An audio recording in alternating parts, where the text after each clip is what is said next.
아멘. 사랑합니다. 축복합니다. 서로 인사 좀 하시죠.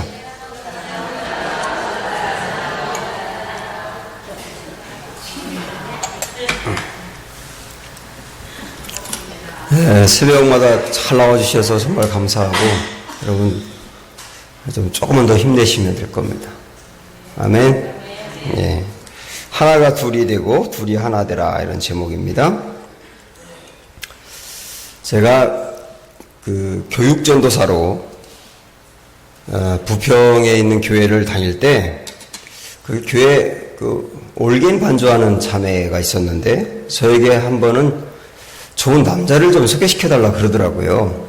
제가 결혼하지 않았을 때입니다. 그래서 어떤 남자를 원하느냐, 스타일을 얘기해라 그랬더니 얘기하는 거예요. 우선 키가 크고 잘생겨야 됩니다. 내 마음에 난 아니구나. 일단 난 아니구나. 기분이 별로 안 좋더라고요. 물론 저도 그 자매에 마음이 있었던 건 아니지만 그래도 좀 이렇게 해당되면 좋잖아요. 그 다음에 이어서 하는 말이 자기가 유학을 독일로 갈 건데 자기 유학을 시켜줄 수 있는 사람이어야 된다는 거예요. 확실히 아니구나, 나는. 그 다음에 하는 말이 뭐냐면 유머 감각이 좀 있으면 좋겠다. 그건 조금 해당되는 것 같고, 그리고 신앙도 좋고 자기만 바라보는 사람이어야 된다는 거예요.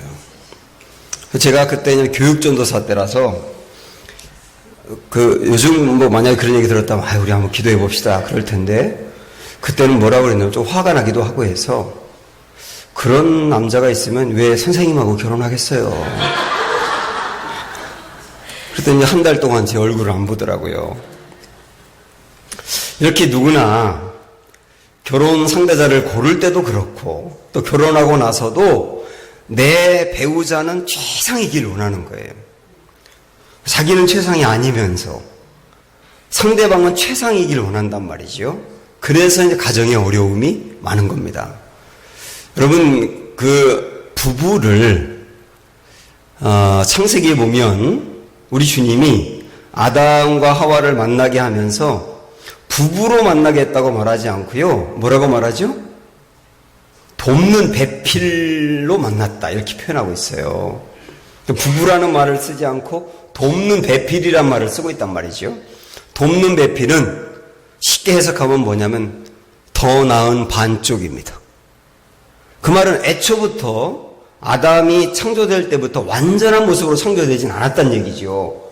왜냐하면 완전한 모습으로 창조됐다면 더 나은 반쪽이 필요 없잖아요. 근데 완전한 모습이 아니기 때문에 더 나은 반쪽을 부부로 붙여줬다, 그 말입니다.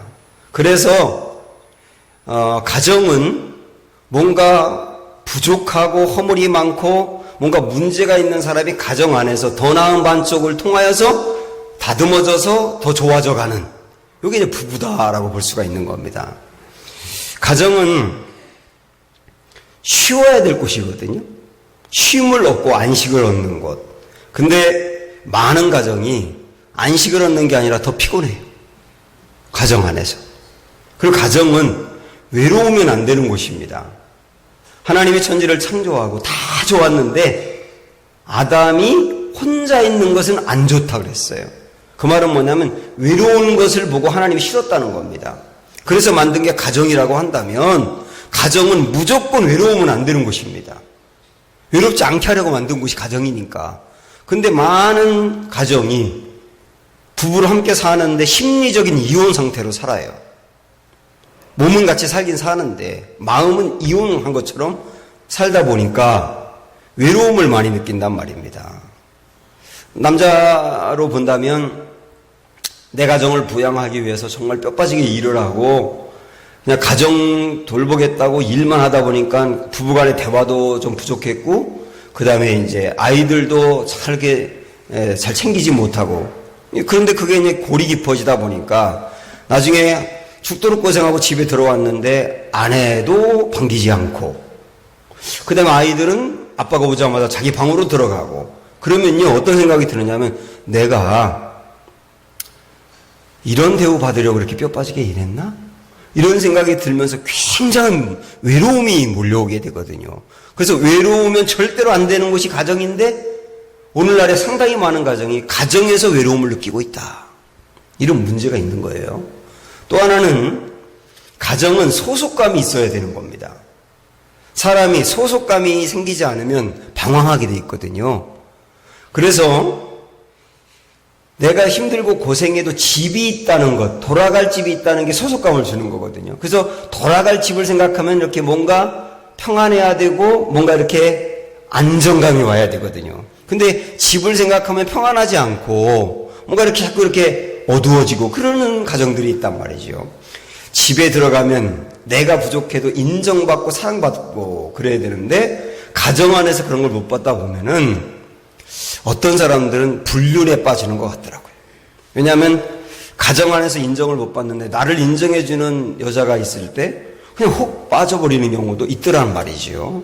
그래서 이런 것도 오늘날 가정의 문제가 될 수 있겠다 이런 생각이 들고, 또 하나는 하나님은 자신이 얼마나 가치 있는 사람인지를 가정 안에서 알기를 원하세요. 그래서 세상에서는 나를 별로 알아주지 않고 별거 아닌 것처럼 보여도 가정 안에서는 당신은 근사한 사람이다. 그리고 뭔가 가정 안에서는 내가 이렇게 세워지고 뭔가 가치가 인정받고 그러면은 참 좋잖아요. 근데 아이들을 놓고 봐도 아이들이 요즘 학교에서 공부를 못하면 학교에서 가치를 인정받지 못하잖아요. 집에 갔는 데서도 인정을 안 해줘요. 그럼 그 아이들은 정말 설 자리가 없는 것이죠. 몇 가지 예를 제가 들었습니다만은 우리도 모르는 사이에 상당히 많은 가정이 이런 왜곡된 모습으로 살아가고 있다. 이렇게 본다면 여러분 요새 가정이 수술을 좀 받아야 되지 않을까요? 내 가정 수술 받아야 되지 않을까 이런 생각을 한번 해보면서 그럼 어떻게 수술을 받아야 될까? 가장 중요한 게 뭐냐면 이겁니다. 하나님이 부부를 만들어주면서 이렇게 살아라. 그러면 행복하다. 그러면 천국같이 살 수 있다. 이렇게 가정을 만들어라. 그러면 천국같이 될 수 있다. 라고 우리에게 주신 매뉴얼이 있는 거예요. 매뉴얼. 기계 하나를 쓰려고 해도요. 여러분 만약에 스마트폰을 샀다 그러면 그 케이스를 딱 열면 스마트폰 딱 나오고 거기에 사용설명서가 있잖아요. 그 사용설명서대로 해야 고장이 안 나고 오래 쓰고 그 안에 있는 모든 기능을 잘 발휘할 수 있는 거 아닙니까? 그 안에 있는 사용설명서를 뭐라고 말하냐면 매뉴얼이라고 말하는 거예요. 하나님이 그토록 소중한 가정을 만들면서도 매뉴얼을 만드셨다. 가정 사용설명서를 만들었다. 부부 사용설명서를 만들었다. 이렇게 볼 수 있는데 그게 뭐냐면 오늘 본문에 나와 있는 이 말씀입니다. 31절 보세요. 에베소서 5장 31절 시작. 그러므로 사람이 부모를 떠나 그의 아내와 합하여 그 둘이 한 육체가 될지니. 요게 부부가 행복하게 살 수 있는 매뉴얼이에요. 딱 두 줄밖에 안 되지만 상당히 중요한 매뉴얼입니다. 그 여기만 나오느냐? 하나님이 처음에 아담에게 하와를 붙여주면서 부부를 만들었지 않습니까? 그때 주셨던 말씀 한번 볼까요? 자, 창세기 2장으로 가보십시오. 창세기 2장 24절.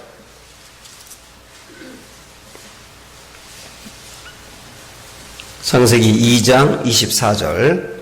자, 이때도 우리 하나님이 부부를 딱 만드시고 이게 주신 거거든요. 이 매뉴얼인데. 자, 조금 아까 여러분 읽었던 31절하고 비교해 보세요. 자, 24절 읽습니다. 시작. 이러므로 남자가 부모를 떠나 그의 아내와 합하여 둘이 한 몸을 이룰지로다. 이 말씀하고 조금 아까 우리가 읽었던 31절하고 똑같지요.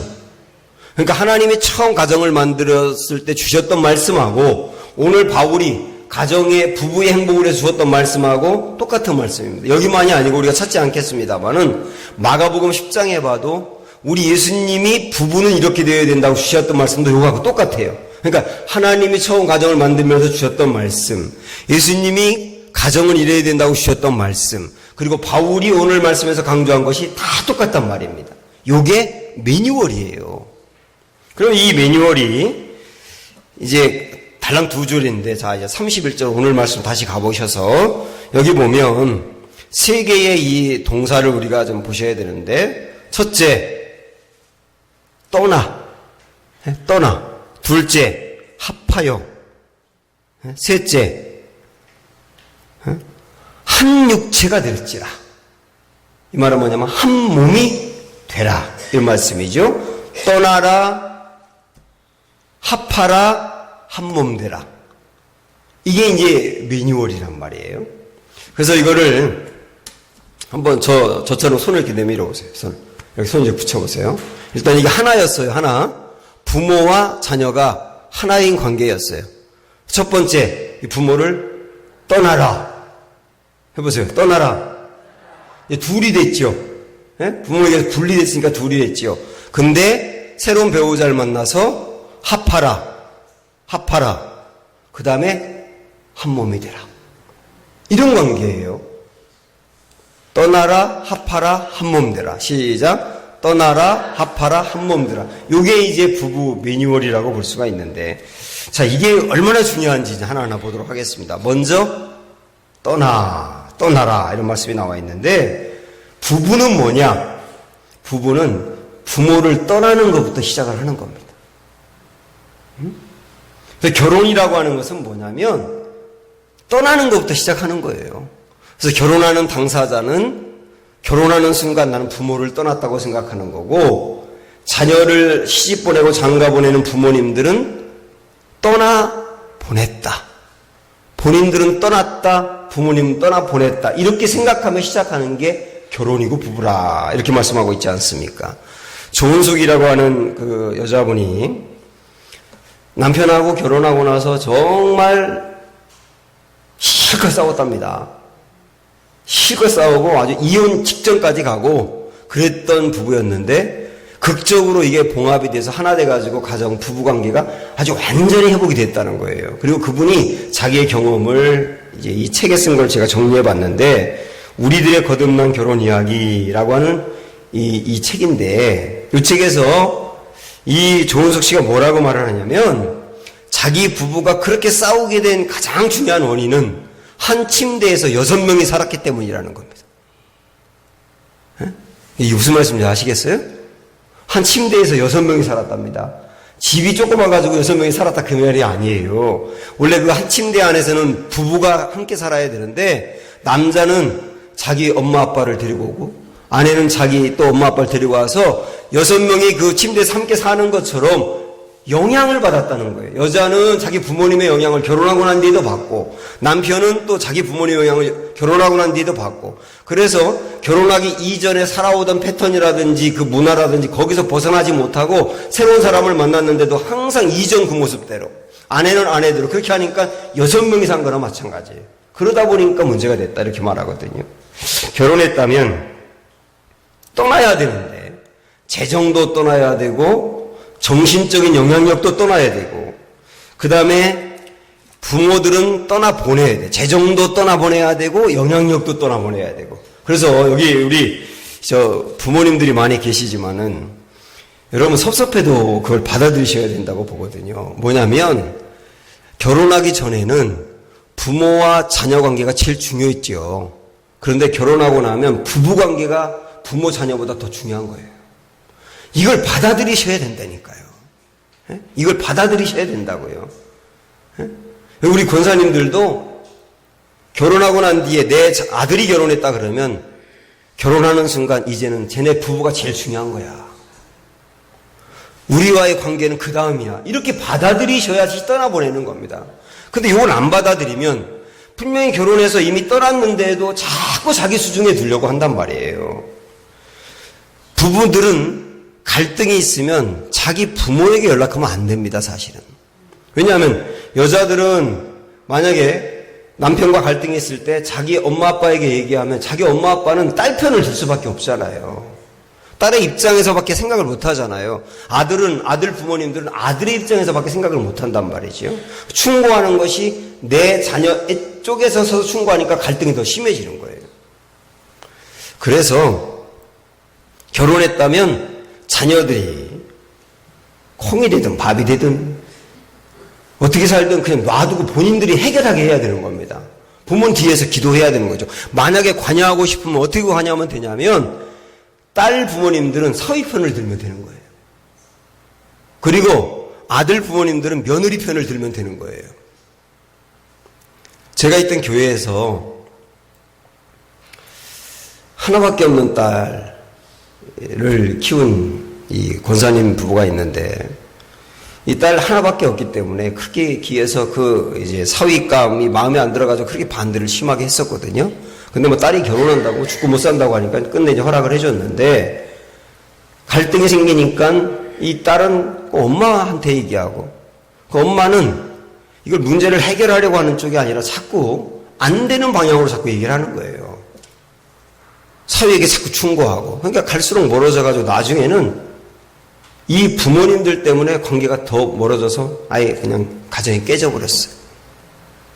뒤늦게 후회를 하는 거예요. 놔뒀어야 되는데 자기들이 해결하라고. 그런데 제가 주례를 했던 어떤 그 집사 부모님은 제가 결혼식을 할 때 이게 너무 중요해서 양가 그 엄마들 다 일어나라 그래가지고 선서를 시켰어요. 선서! 그러면서 저는 이제부터 두 사람 사이에 끼지 않기로 선서합니다. 이렇게 따라하게 했다니까요, 아예. 그러니까 따라 했어요, 그분들은. 그러면서 그분들이 이제 그런 선서를 했기 때문에 중간에 끼지 않으라고 두었어요. 거기도 부부싸움 어지간히 많이 했거든요, 그 젊은 부부들이. 근데 관여라면은 꼭 이 남편의 엄마 아빠들은 권사님들인데 꼭 며느리 편을 드는 거예요. 태호야, 네가 잘못한 거야. 정은이가 맞는 거야. 꼭 이렇게 하니까 이 부모님 때문에 관계가 더 좋아지는 거죠. 굉장히 성숙하고 지혜롭지 않습니까? 이게 얼마나 중요한지 몰라요. 어머니들은 내 자녀 시집 보내면서 얘 물 한 번도 묻히지 않았다 손에. 그게 자랑이냐고 그게. 그렇게 생각을 하고. 그 다음에 남자의 부모님들은 내가 얘를 어떻게 키웠는데 그런단 말이에요. 이걸 다 내려놓으셔야 되는 거예요. 혼자 된 어떤 어머니가 아들을 정말 온갖 고생을 해서 다 키웠습니다. 그리고 이제 그 아들이 결혼했는데 이 아들은 엄마가 고생한 것을 알기 때문에 엄마를 모시고 살았어요. 그래서 부부하고 엄마하고 셋이 살았는데 처음에는 관계가 좋았는데 이게 며느리가 자꾸 마음에 안 들기 시작한 건 안 들지요. 그러니까 자꾸 안 들다 보니까 얘기하고 갈등은 갈수록 심해지고 그러면 남자가 퇴근하고 나면 엄마가 먼저 불러 얘 이리 와봐. 그러면서 그날 있었던 거 얘기하고 며느리는 며느리대로 또 남편한테 그날 있었던 섭섭한 거 얘기하니까 남자는 그 사이에서 어떻게 할 수가 없는 거예요. 나중에는 이 어머니가 이혼을 부추기는 거예요. 이혼을. 예, 다른 여자 만나도 이 말 못하겠냐? 이 이야기가요, 실제 있었던 겁니다. 근데 그 시어머니가 권사님이에요. 저하고 제 아내하고 예전에 교육을 받을 때 강사님이 가정에 대해서 강의하면서 이런 예를 들더라고요. 이런 일이 있었다고. 그러면서 여러분이 상담가라고 하면 이걸 어떻게 해결해 주겠냐고. 그러면서 이 강사님이 이 부부가 문제가 된 이유는 어머니는 아들을 떠나보내지 않았고 아들은 결혼했으면서 엄마를 떠나지 않았기 때문에 생긴 문제다. 그럼 어떻게 해야 되느냐? 그러면서 해결점을 얘기해 주는 게 뭐냐면 어머니가 결혼한 아들에 대한 집착을 놓고 있지 않기 때문에 어머니가 보람을 느낄 수 있는 다른 일을 찾게 해줘야 된다는 거예요. 자기의 사랑을 쏟으면서 뭔가 사랑을 베풀고 보람을 느낄 수 있는 뭔가 일을 찾아줘야 된다. 그래서 봉사활동을 하게 한다든지 아니면 대리모 같은 역할을 하게 한다든지 그렇게 해서 떠나보내야 된다. 이런 얘기를 대안으로 제시하더라고요. 사랑하는 여러분, 지금 여기 계신 분들의 연령층은 이제 결혼을 시키거나 이미 결혼했거나 뭐 그럴 분들이 많이 계신데 여러분 하나님의 매뉴얼로 주신 게 뭐냐면 부부가 결혼하면서 둘이 행복하게 잘 살아라 라고 말하기 전에 떠나라. 그걸 말했다는 것을 귀담아 들으셔야 합니다. 부모님들은 떠나 보내시고 당사자들은 떠나고 여기부터 부부 결혼이 시작이 된다 하는 게 첫 번째입니다. 두 번째는 아까 떠나라 다음에 뭐였어요? 합하라 그 다음에 한 몸 되라 이렇게 말씀했죠. 사실 같은 말입니다. 합하여 한 몸 되는 건데, 자, 이게 어떤 것을 말하느냐. 이 비슷한 말씀을 마태복음 19장에 있는 말씀을 보니까요. 그냥 들으세요. 마태복음 19장에 보니까 바리새인들이 예수님께 찾아와서 질문을 하는 겁니다. 뭐라고 질문하냐면, 사람이 어떤 이유가 있으면 그 아내를 버려도 되는 겁니까? 그러니까 갈라서도 되느냐라고 하는 문제를 얘기한 거예요. 부부가 갈라서도 되느냐. 그때 우리 주님이 기본적으로 갈라서면 안 된다는 것을 말씀하면서 그때 하셨던 말씀이 뭐냐면, 아까 했던 사람이 그 부모를 떠나서 아내와 합하여 둘이 한 몸이 될지라. 그러면서 하나님이 짝져준 것을 사람이 나누지 못할지라. 이렇게 말씀하셨던 겁니다. 그래서 합하여 한 몸이 되라 라고 하는 말은 다르게 이야기하면 나누지 말아라 그 말이에요.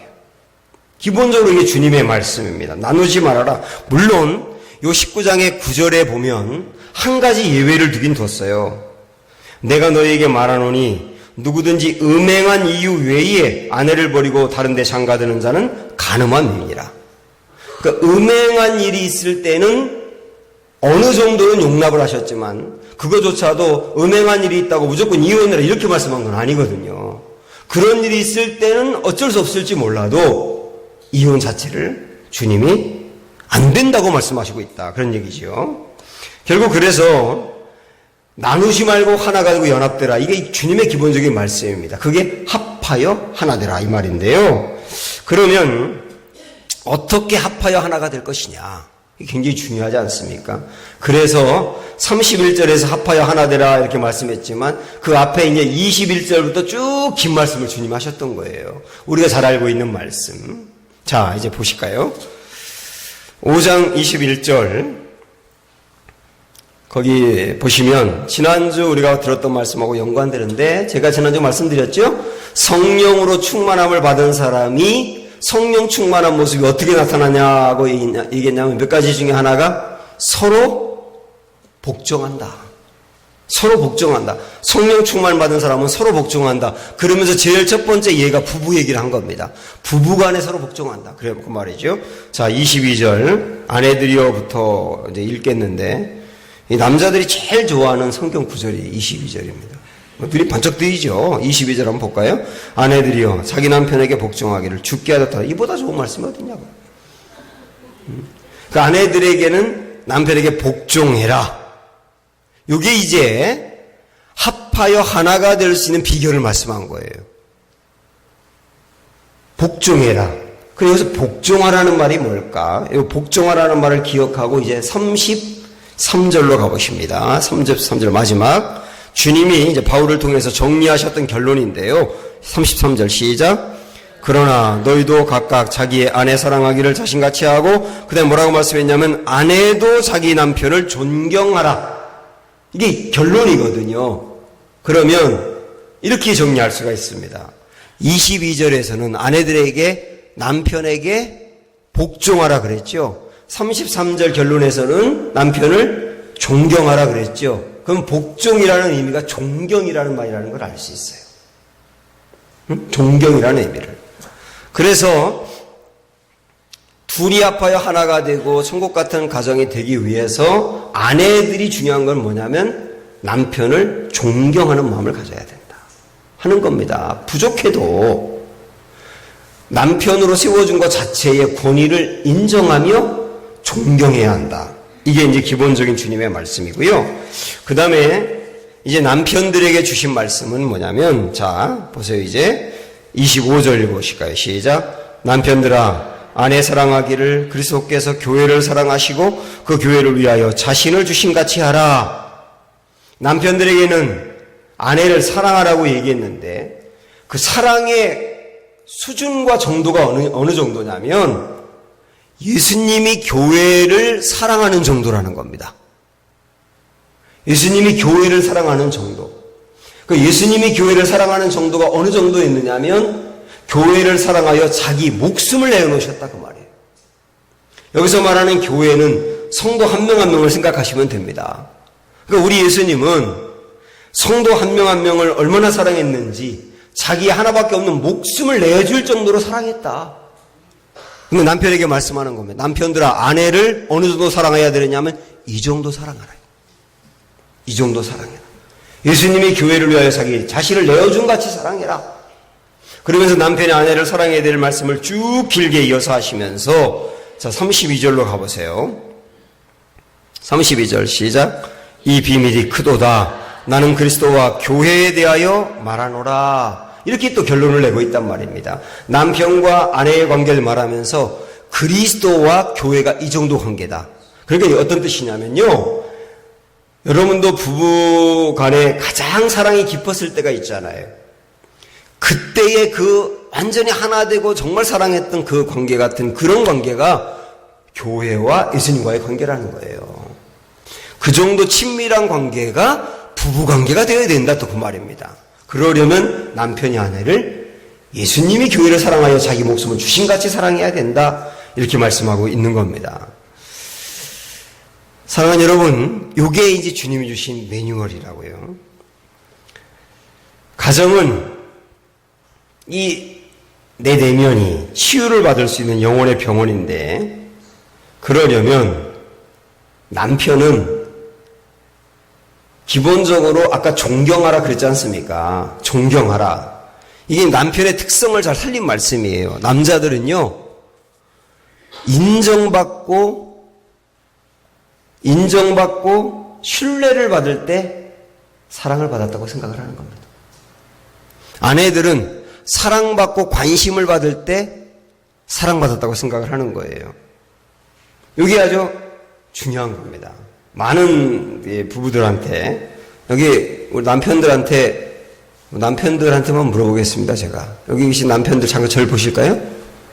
여러분 아내를 사랑하십니까? 네, 사랑하십니까? 신장로님 말씀 안 하신 것 같은데 대답 하셨어요? 사랑하십니까? 네. 그러면 여기 계신 남편들, 오늘 여기 예배 참여하신 남편들의 아내들만 한번 대답을 해보세요. 여기 계신 남편의 아내들만, 제 아내 포함해서 여러분의 남편들이 여러분을 사랑한다고 생각을 하세요? 이렇게 물어보면 상당히 많은 부인들이 뭐라고 생각하냐면 남편이 나를 사랑 안 하는 것 같다고 생각을 하는 거예요. 그 남자들은 분명히 사랑을 한다고 생각을 하는데 당사자들은 사랑을 못 받는다고 생각한단 말입니다. 그 반대도 마찬가지예요. 아내들은 내 남편 인정하고 신뢰해 준다고 생각을 하는데 사랑한다고 생각, 남편 그렇게 안 받을 수가 있단 말이죠. 왜 그러냐? 그 사람이 사랑받았다고 할 정도로 사랑을 안 하는 거예요. 난 사랑했다고 생각을 하지만 받는 사람은 사랑받았다고 생각을 해야 받는 거 아닙니까? 진짜 사랑한 거. 그게 안 맞는단 말이죠. 이런 말이 있습니다. 땡땡땡 울리는 종이 있잖아요. 종은 울려야 마시고, 노래는 불러야 마시고, 사랑은 표현해야 마시다. 이런 말이 있거든요. 그러면 사랑을 표현해서 사랑을 받았다고 생각해야 되는데 중요한 건 뭐냐면 남자들은 자기를 인정해주는 사람을 위해서 목숨을 겁니다. 남자들은 인정해주고 신뢰해주는 사람을 위해서 목숨을 건다고요. 여자들은 자기를 사랑하고 관심 있는 사람에게 인생을 바칩니다. 코드가 다른 거예요. 그걸 알고 사랑해 줘야 된다는 겁니다. 그래서 제가 조금 더 구체적으로 말씀을 드리겠습니다. 오늘 어차피 이런 말씀 나왔으니까 남자들은 시각에 예민합니다. 보는 거에. 시각에 예민하기 때문에 예쁜 여자들을 보면 한 번 더 보는 거예요. 그거 당연한 겁니다. 예쁜 여자들을 보고 한 번 더 안 보면 병 걸린 겁니다. 왜 시각에 관심이 있기 때문에.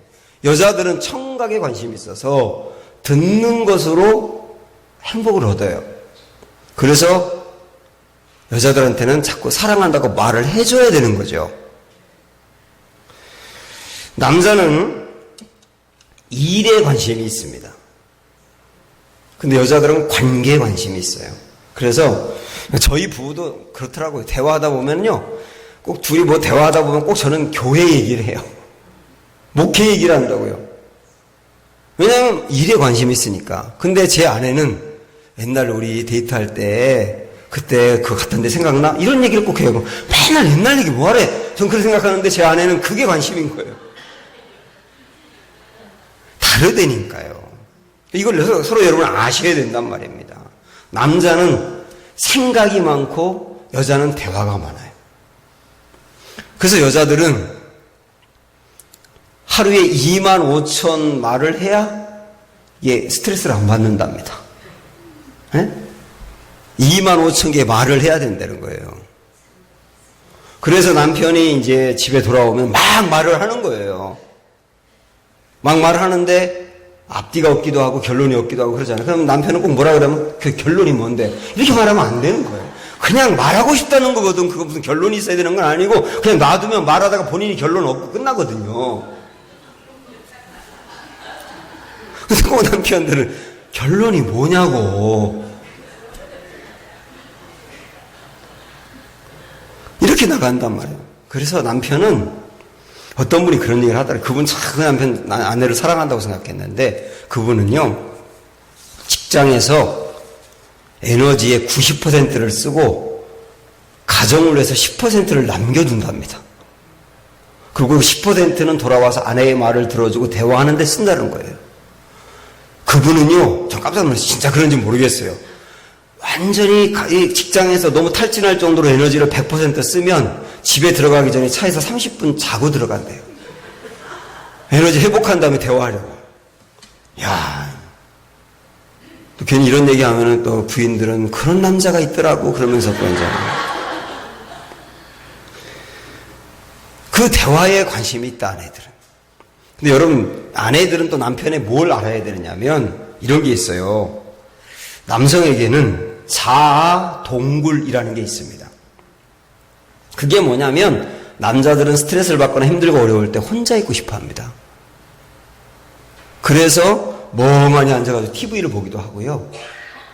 신나게 그냥 뭐 게임을 하기도 하고 그 다음에 신문을 그냥 뚫어져라 처음부터 끝까지 보기도 하는 겁니다. 그러면 이제 아내들은 처음 집에 왔으면 얘기 좀 하라고 막 이렇게 또 바가지를 긁지 않습니까? 본인이 너무 힘들어서 그게 푸는 방법인데 여러분들 오늘 이 말씀 듣고 알았다면 이제 어떻게 하면 되느냐면 남자들이 멍하니 TV를 보고 있거나 막 그렇게 하면은 뭐라고 하면 되느냐면 이렇게 하세요.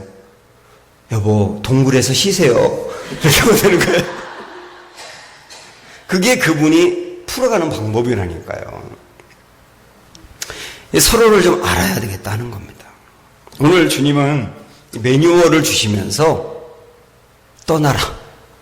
그리고 합하여 하나 되라. 이거를 우리에게 주셨는데 여러분 이 말씀만이라도 정말 내 삶에 잘 적용하면 행복하게 돼 있다는 거예요. 그래서 이런 방법으로 내 가정 서서히 수술해 나가야 되겠다. 이런 결심도 하시기를 바랍니다. 우리 주님이 그러셨지 않습니까? 하나님이 짝 지어주신 것을 사람이 나누지 못할지니라. 이게 얼마나 놀라운 말씀입니까? 그러니까 우리 모두에게 부부들은요. 그리고 앞으로 여러분이 이제 결혼하게 될 여기 청년들이 있는데 이 청년들은 어떻게 생각하셔야 되냐면 지금의 배우자는 하나님이 중매한 거다 라고 생각을 하셔야 됩니다. 왜? 짝 지워졌다니까요. 하나님이 중매했다. 제가 이전에 군목으로 있을 때 통일교에 빠져있는 그 동생 때문에 아주 고민이 많은 그 장교가 있었어요. 그래서 이 장교가 자기 동생을 좀 한번 만나달라고 그래가지고 제가 밖에 나가서 셋이 만난 적이 있습니다. 그랬더니 통일교에 푹 빠져 있더라고요. 그 통일교에 대해서 꼭 이런저런 얘기하다 보니까 그 친구가 했던 얘기 중에 이런 얘기가 있었습니다. 통일교에서는 문선명 교주가 사람의 이 프로필만 딱 보고 사진 보고 프로필 보고 그냥 막 서로 연결해 준다는 거예요. 이쪽에 있는 남자 이쪽에 있는 여자 그냥 막 연결해 준다는 거예요. 둘이 만난 적도 없는데 여기 결혼해라 여기 결혼해라 그럼 결혼을 한다는 거예요. 그래서 한국 사람하고 일본 사람도 결혼하고요. 대학 교수하고 초등학교밖에 안 나온 사람도 결혼하고 그런답니다. 근데 그분들은 뭐라고 어떻게 생각하느냐 하면 문선명 교주가 짝지어줬기 때문에 갈라서면 안 된다고 생각하고 산다는 거예요. 굉장히 충격이었습니다. 굉장히 충격이었다. 야, 사람인데 그들이 자기 교주니까 그 짝지어졌다고 생각하니까 선생연분이라고 생각하고 산단 말이에요. 근데 우리는 하나님이 짝지어졌다고 했잖아요. 하나님이. 그래서 배우자가 좀 부족하고 갈등이 있어도 여러분 이 말씀 딱 붙드시고 하나님 짝지어주신 거 사람이 나누지 못할지니라 하는 말씀 붙들고 사셔서 여러분 가정, 하나님이 처음 보고 싶었던 바로 그 가정, 천국 같은 가정 세우시는 은혜가 있기를 주님의 이름으로 축원합니다. 기도하겠습니다.